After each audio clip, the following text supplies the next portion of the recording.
எங்கள் பரலோக தேவனே, உமக்கு நாங்கள் நன்றி செலுத்துகிறோம். பாமை ஸ்தோத்தரிக்கிறோம். இந்த நாளுக்காக உங்களுடைய பாதத்துல நன்றியோடு கூட ஸ்தோத்தரிக்கிறோம். இந்த அதிகாலை பொழுதுல எங்கள் ஆண்டவருடைய முகத்தை நோக்கி பார்த்து ஆண்டவரை பிரகாசம் அடையும்படி உங்களுடைய வெளிச்சத்திலே நாங்கள் வெளிச்சம் காணும்படி வந்து நிற்கிறோம்ப்பா. இந்த நேரத்தை எங்களுக்கு ஆசீர்வதிப்பீராக. இந்த செய்தியை கேட்கிற ஒவ்வொரு பிள்ளைகள் மீது தேவகரம் இறங்கி வர, அவருடைய குடும்பங்கள் மீது இயேசு கிறிஸ்துவின் ரத்தம் தெளிக்கப்பட, ஆண்டவரே இந்த தேசத்தின் உலக நாடுகளின் எந்த பகுதியில இருந்து ஆண்டவரே உமது பிள்ளைகள் இதை கேட்க நேர்ந்தாலும் ஒவ்வொருவருக்கும் தேவ கிருபை பெருகட்டும் என்று ஜெபிக்கிறேன். தேவ கிருபையின் மூலம் வருகிற ரட்சிப்பு, தெய்வீக சுகம், தீர்க்காயுசு காலங்கள், ஆண்டவரே பாவ மன்னிப்பின் நிச்சயம், நித்திய ஜீவனை குறித்த அறிவு, தெய்வீக சுகம், ஆண்டவரே உம்மை ஸ்தோத்தரிக்கிறோம். வாழ்வதற்கு தேவையான அனைத்து வசதிகளும் உம்முடைய பிள்ளைகளுக்கு கொடுக்கப்பட கர்த்தரே நாமத்தினால் நான் உம்மை நோக்கி கெஞ்சுகிறேன். உம்முடைய பிள்ளைகளை உம் கரத்துல கொடுக்கிறப்பா. என்னையும் என் முழு குடும்பத்தின் மீது உமது கிருபை என்றென்றும் தங்கி இருப்பதாக நீர் காத்துக்கொள்ள வழிநடத்தும். இயேசுவின் நாமத்தில் ஜெபிக்கிறேன் பிதாவே, ஆமென், ஆமென். இந்த நாளில நாம் ஒரு பாடலை பாடி கர்த்தரை நாம் மகிமைப்படுத்துவோம். காலையில நாம் எழும்பும் போது அருமையான குருவிகள், நல்ல பறவைகள், நம்ம அநேக அந்த காக்கை குஞ்சுகள் அதனுடைய சத்தத்தை நாம் கேட்க நேரிடுகிறது. அப்போ அவைகளெல்லாம் என்ன செய்து கர்த்தரை துதித்து பாடும்போது, இன்னைக்கு நாம மாத்திரம் ஒரு வேதனையோடு துக்கத்தோடு இந்த நாளுக்குள்ளாக பிரவேசிக்காதபடிக்கு கர்த்தரை நாம் ஆனந்த சத்தத்தோடு தேவனை நாம் துதிப்போம். இதுவரைக்கும் நம்மை நடத்தின தேவன் இனிமேலும் நம்மை நடத்துவர் போதுமானவராய் இருக்கிறார். ஹல்லேலூயா, ஹல்லேலூயா. உங்க முகத்தை பார்க்கணுமே ஏசையா, உங்க முகத்தை பார்க்கணுமே ஏசையா, உங்க முகத்தை பார்க்கணுமே ஏசையா, உங்க முகத்தை பார்க்கணுமே ஏசையா. அல்லேலூயா, அல்லேலூயா, அல்லேலூயா,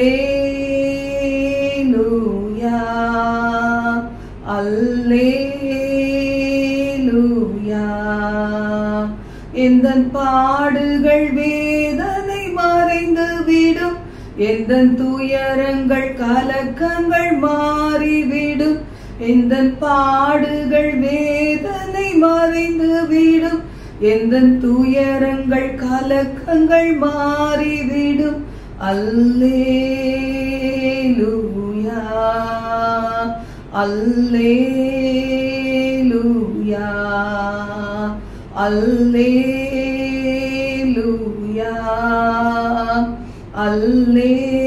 அல்லேலூயா. யோர்தானின் வெள்ளங்கள் விலகிவிடும், எரிகோவின் மதில்களும் இடிந்து விழும். யோர்தானின் வெள்ளங்கள் விலகிவிடும், எரிகோவின் மதில்கள் இடிந்து விழும். அல்லேலூயா, அல்லேலூயா, அல்லேலூயா, அல்லேலூயா. எங்கள் தேசத்தின் கட்டுகள் அறுந்துவிடும், எங்கள் சபைகளில் எழுப்புதல் பரவிவிடும், எங்கள் தேசத்தின் கட்டுகள் அறுந்துவிடும், எங்கள் சபைகளில் எழுப்புதல் பரவிவிடும். அல்லேலூயா, அல்லேலூயா,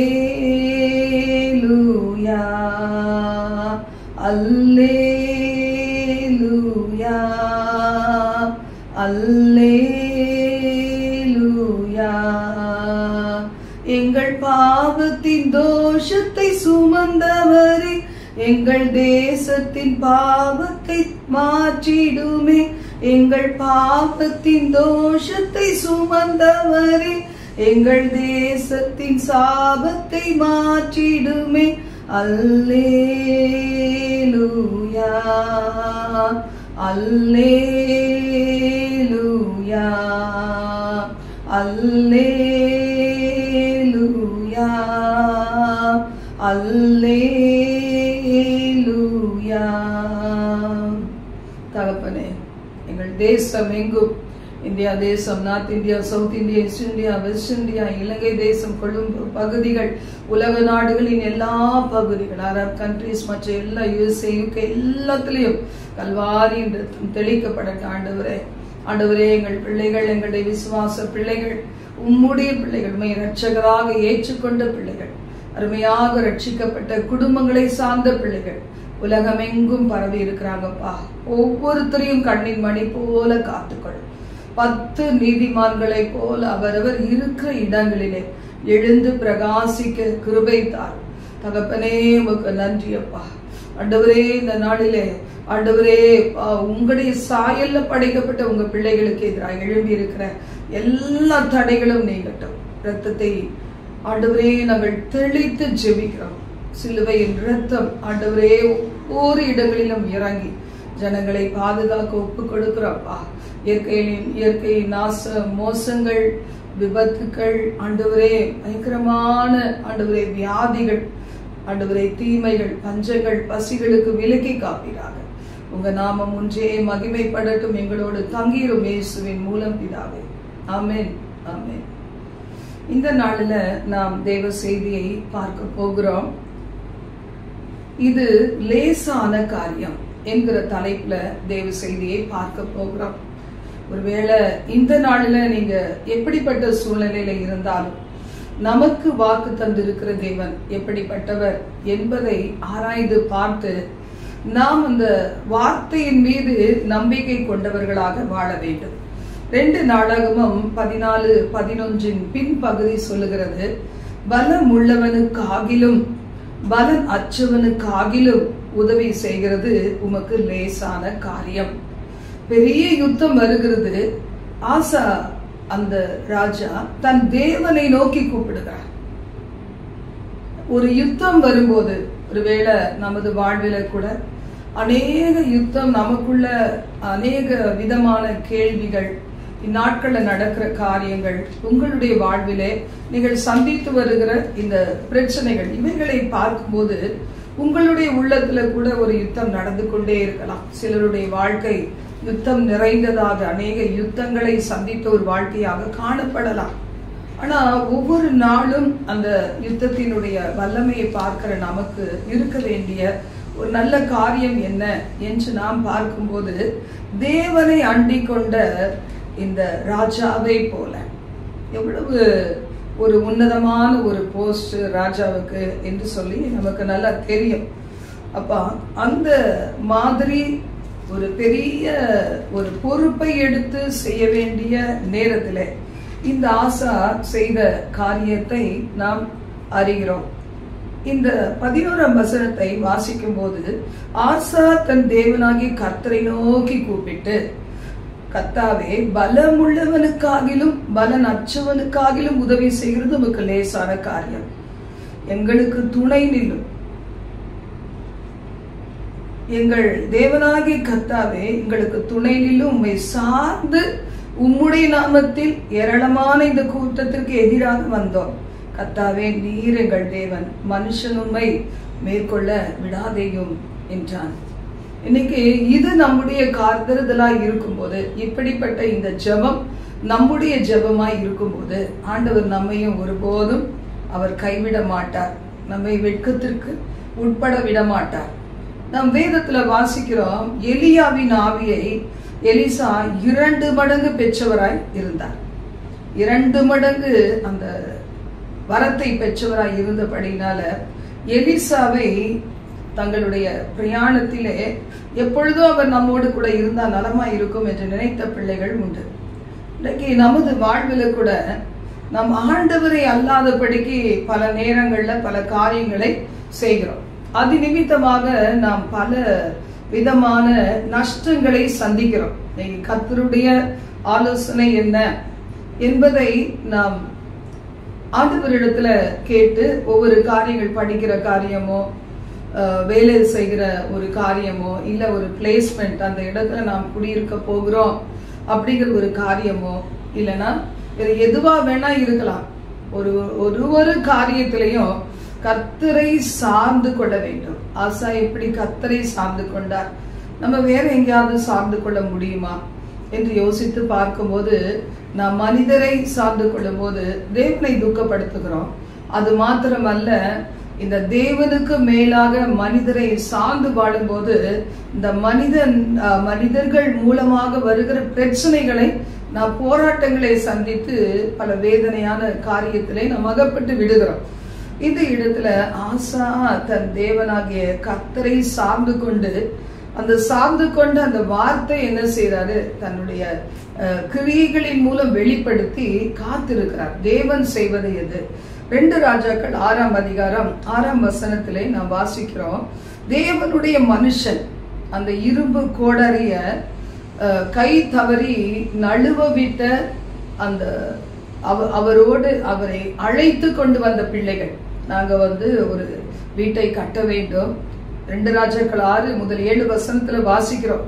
தீர்க்கதரிசிகளின் புத்திரன் என்ன செஞ்சாங்களா? எலிசாவை நோக்கி, இதோ நாங்கள் உம்முடன் குடியிருக்கிற இந்த இடம் ரொம்ப நெருக்கமாய் இருக்கிறது. நாங்கள் யோர்தான் மட்டும் போய் நாங்கள் ஒவ்வொருவருக்கு ஒவ்வொரு உத்திரத்தை வெட்டி குடியிருக்க எங்களுக்கு இடத்தை உண்டாக்க போகிறோம்.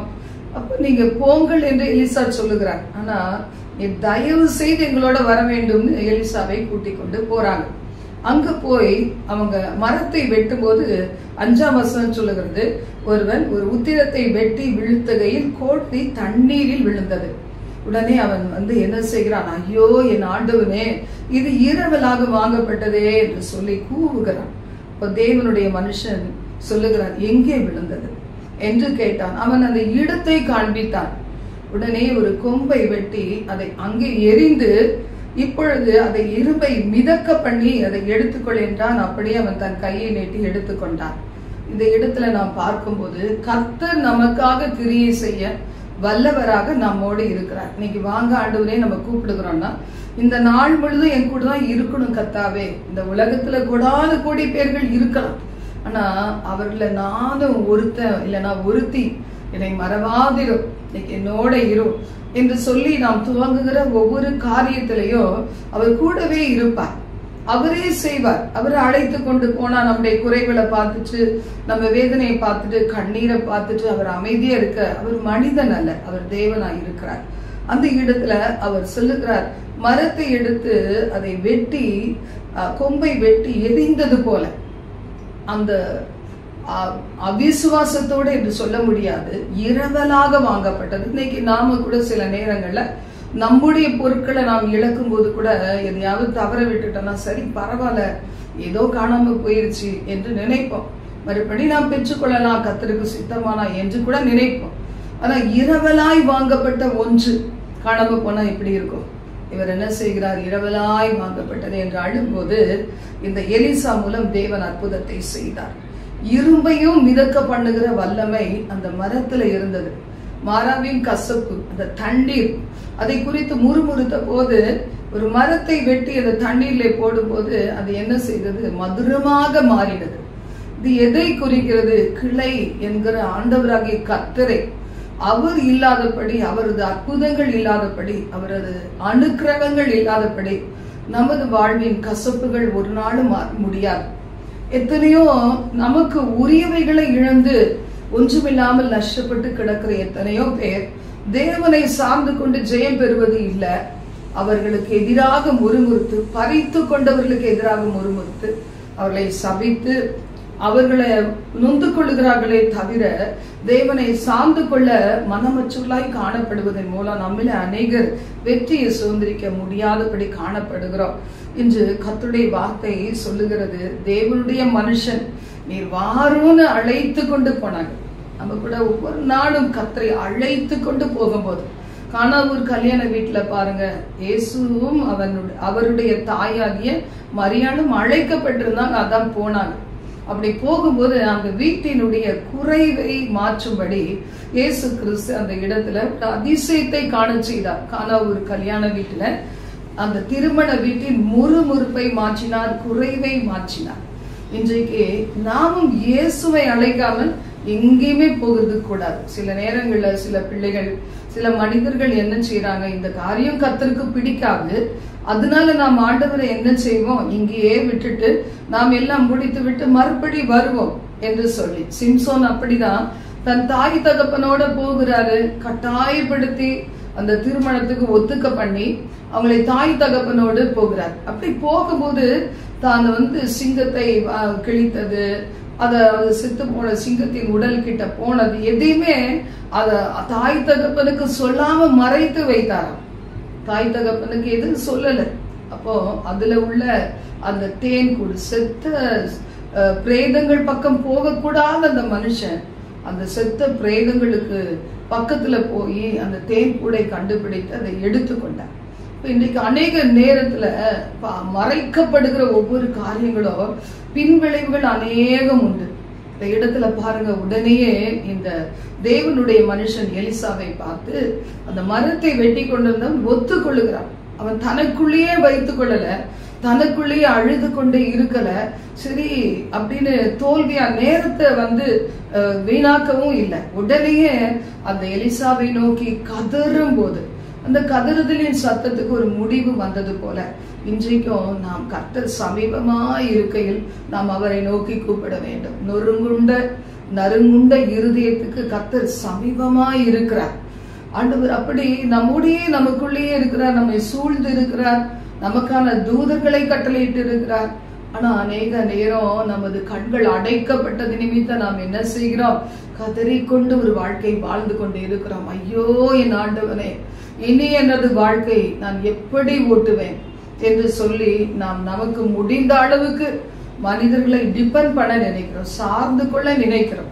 ஆனா கர்த்தருடைய சித்தம் என்ன, அவரை நோக்கி கூப்பிடும் போது அவர் பதில் கொடுக்க வேண்டும், நாம் சாட்சியாக இருக்க வேண்டும் என்பது கர்த்தருடைய சித்தம்.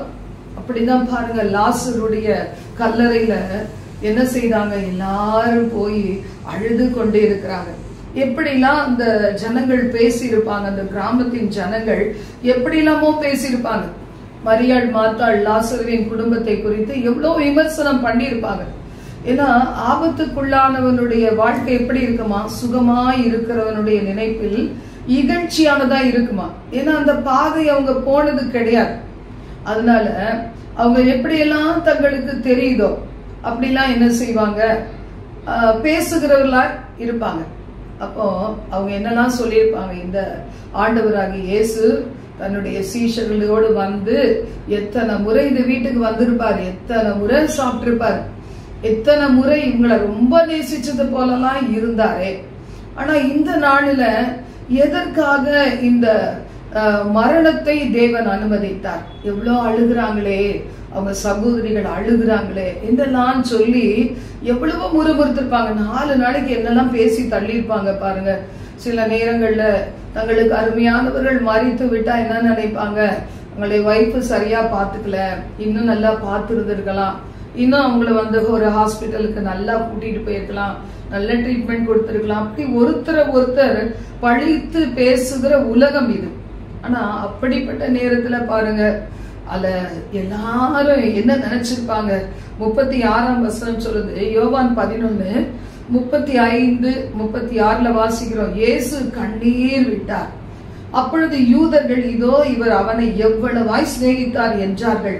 37ஆம் வசனம் சொல்லுகிறது, அவர்களில் சிலர், குருடனுடைய கண்களை திறந்த இவனை சாகாமல் இருக்க பண்ணவும் கூடாதா என்றார்கள். எப்படி இது நல்ல வார்த்தைகள் தான் இதெல்லாம். அவங்களுடைய சந்தேகத்தை அறிக்கையிடுறாங்கன்னா சில நேரங்கள்ல பழிச்சு கூட பேசுகிற உலகம் இது. இவங்க செய்த தவறினால்தான் இத்தனை லாஸ், இத்தனை இழப்பு, இல்லை வாழ்க்கையில தடைகள், இந்த காரியங்களுக்கெல்லாம் ஏன் இவங்க ஜெபித்து ஒரு ஜெயத்தை வாங்க வேண்டியதுதானே என்றெல்லாம் கேட்பாங்க. ஆனா ஆண்டவர் அதை அனுமதித்தார். முதலே சொல்லிட்டாரு, இந்த வியாதி லாசரு மரித்து போகிறதுக்கு ஏதுவான வியாதி இல்ல. சில வியாதிகள் பாத்தீங்களா, நம்மள அநேகர் கூட வியாதி பட்டிருக்கலாம் இதுக்கு முன்னாடி. ஆனா நாம் அது கடைசி நேரம் கூட நினைச்சிருந்திருக்கலாம், நமக்கு உரியவர்கள் கூட நினைச்சிருந்திருக்கலாம், நமக்கு எதிரான ஜனங்கள் கூட எதிர்த்து அது மாதிரி யோசித்து இருக்கலாம். ஆனா நம்மை ஆண்டவர் எவ்வளவு அழகாய் தூக்கி நிறுத்தி நமது ஓட்டத்தை தொடர செய்திருக்கிறார். உங்களை கொண்டு என்னை கொண்டு என் தேவன் செய்ய நினைத்ததை செய்து முடிக்க வரைக்கும் இந்த உலகத்துல எவரும் அசைக்க முடியாதபடி நம்மை விட்னஸ் ஆக சாட்சியாக வைக்கிற தேவன். பல வருடங்களாக, அநேக வருஷத்துக்கு முன்பாக என்னுடைய ஊழிய காலத்துல ஆரம்ப காலங்கள்ல நான் எந்த இடத்துல திரும்பினாலும் அநேக சோதனைகள், குடும்பத்திலையும் அநேக வேதனை, சரீரத்திலையும் பாடுகள், சொந்த ஜனங்கள் நடுவில் இருந்து அநேக ஊழியத்துல ஒரு சில காரியம் செஞ்சுட்டு இருந்தேன். ரொம்ப பயந்தாங்குழியா இருப்பேன், யாருக்காக ஜெபிக்க விருப்பப்பட்டதே கிடையாது. எப்பொழுதும் நினைப்பேன், நான் என் குடும்பம் மட்டும் நல்லா இருக்கணும், பாதுகாப்பா இருக்கணும், தீமை நிறைந்த உலகத்துல அந்த துன்பங்களுக்கு விலகி காக்கப்படணும் என்று எனக்காக மட்டும்தான் நான் ஜெபித்து கொண்டிருந்தேன். அப்போ அப்படிப்பட்ட நாள்ல ஆண்டவர் என்னை வெளியே கொண்டு வந்து, நீ இவர்களுக்காக ஜெபிக்காவிட்டா உன் சிறையிருப்பு மாறாது என்று சொன்னார். என்னுடைய பிள்ளைகள், என்னுடைய மூத்த மகள் 10th முடிச்சு ஒரு +1 +2 படிக்கிற நேரத்துல ஆண்டவர் சொன்னாரு, உலகமெங்கு உனக்கு நான் பிள்ளைகளை கொடுப்பேன், அவர்கள் போட்டிருக்கிற வஸ்திரங்கள் எப்படி இருக்குதுன்னு பார்த்து நீ அவரை வெறுத்து விடக்கூடாது. எல்லாருமே இந்த நாள்ல எனக்கும் கூட அது பிடிக்காதுதான், ஆனாலும் கர்த்தர் அந்த நாள்ல சொன்னார், அவர்களை நீ எனக்காக வளர்த்திடு, உன் பிள்ளைகளை நான் பொறுப்பெடுத்துக் கொள்வேன் அப்படின்னு சொன்னார். என் பிள்ளைகளுக்காக அழுது கொண்டிருந்த நேரத்துல அப்படிப்பட்ட மோசமான ஒரு செல்பிஷாக சுயநலமாக இருந்த என்னை ஆண்டவர் எல்லாரையும் நேசிக்க வைத்தார். எல்லா பிள்ளைகளையும் என் பிள்ளைகளை போல. இந்த நாட்கள்ல ஆண்டவருடைய வார்த்தை சொல்லுகிறது போல, வாழ்க்கை பட்டவளுடைய பிள்ளைகளை பார்க்கல அநாதஸ்ரீக்கு அநேகம் பிள்ளைகள் உண்டு. பிள்ளைகள் அச்சிருக்கிற உனக்கு உண்டாக போகிற பிள்ளைகளின் திரள் நெருக்கமாய் இருக்கும். இதெல்லாம் நமக்கு நிறைய ஏசாயா அதிகாரத்துல பார்த்து பார்த்து மனது அதிக சந்தோஷம் அடைகிறது. இன்றைக்கு நம்மள யாராவது இப்படிப்பட்ட குணங்களை உடைய பிள்ளைகள், ஒருவேளை அவருடைய வெளி தோற்றத்துல பல மாதிரி வாழலாம், ஆனா இயேசுவ சொல்லுகிறார், அந்த இருதயம் எனக்கு வேணும். அந்த ஒரு எப்படி அந்த பிச்சை எடுத்துக்கொண்டிருந்த அவனுடைய வஸ்திரம் மாறி நல்ல வஸ்திரம் தரித்திருந்தானோ, பாவத்துல வாழ்ந்திருந்த அருவருப்பான வஸ்திரத்தை அகற்றி போட்டு கெட்ட குமாரன் சிறந்த வஸ்திரத்தினால உடுத்துவிக்கப்பட்டாரோ, அதே போல இன்று அநேகம் கோடி ஜனங்கள் இருக்கிறாங்க. அவர்களை அப்படி உடுத்துவிக்க தேவன் வல்லமையுள்ளவராகவும் ஆவல் உள்ளவராகவும் இருக்கிறார். தம் சாயலிலே படைக்கப்பட்ட பிள்ளைகள் சில நேரங்கள் தாய் தகப்பன் வளர்த்த விதங்களாக இருக்கலாம். ஒருவேளை நண்பர்களோட சேரும் போது சில தேவையில்லாத காரியங்களை அவர்கள் பின்பற்றும் போது இருந்திருக்கலாம். மாயையில ஒருவேளை வாலிப பிராயத்துல சிக்குண்ட பிள்ளைகளாக அவர்கள் ஒருவேளை தேவனுடைய பிள்ளைகள் என்று சொல்லப்பட தகுதி இல்லாமல் இருந்திருக்கலாம். ஆனா ஆண்டவரோ இருதயத்தை பார்க்கிறார். நாங்க எங்க அம்மாவோட போன ஒரு ஆலயம் லேமன்ஸ் இவாஞ்சலிக்கல் ஃபெல்லோஷிப் என்று சொல்லி அதற்கு தான் நாங்க போனோம். அங்க வரவங்க ரொம்பவும் அவங்க கட்டுற ட்ரெஸ் எல்லாமே ரொம்ப அருமையா இருக்கும். ஆனா எனக்கு தெரியும், பிடிக்கும், இப்படிதான் நீட்டா ஒரு சாரி கட்டினா அப்படிலாம் நான் நினைச்சது உண்டு. இருந்தாலும் கூட அந்த ஆபரணங்கள் போட்டுக்கிறதுல அதெல்லாம் ரொம்ப எனக்கு விருப்பம். அதனால நிறைய கிளாஸ் வளையல்கள் போடுறது, அது மாதிரி நிறைய ஒரு கேத்தலிக் பாரம்பரியத்துல இருந்து வரும்போது எல்லாத்தையும் நான் விட்டதே கிடையாது. அப்படி இருக்கும்போதே ஆண்டவர் என்னை நேசிச்சிருக்கிறாருன்றது எனக்கு இன்னைக்கும் ஆச்சரியமான ஒரு காரியம். அப்பவே என்னோடு ஆண்டவர் பேசி இருக்கிறார். பல காரியத்துல என்னோடு கூட வெளிப்பாடுகளை, சொப்பனங்களின் மூலம் வெளிப்பாடுகளை தந்து நான் உண்மையில இத்தனை அன்பாய் இருக்கிறேன் என்று காண்பித்து நான் ஆண்டவருக்கு ஒப்பு கொடுக்கும்படி கர்த்தர் வைத்தார். நான் இன்னைக்கு வரைக்கும் ஆண்டவருடைய அன்புக்கு அடிமையானதுதான் இன்னைக்கு உலகத்துல வாழ்ந்து கொண்டிருக்கிறேன். சுகத்தோடும் பலத்தோடும் தேவ கிருபையை பெற்று ஒவ்வொரு நாளும் நான் வாழ்ந்து கொண்டிருப்பது கர்த்தருடைய கிருபை. அப்போ இந்த வாழ்க்கையில பாருங்க, நீங்களும் நானும் சார்ந்து கொள்ள ஒருவர் உண்டு, ஆண்டவராகிய கர்த்தர். அவரை மறந்துடாதீங்க. ஆசா கூட பயப்படதான் செஞ்சாரு.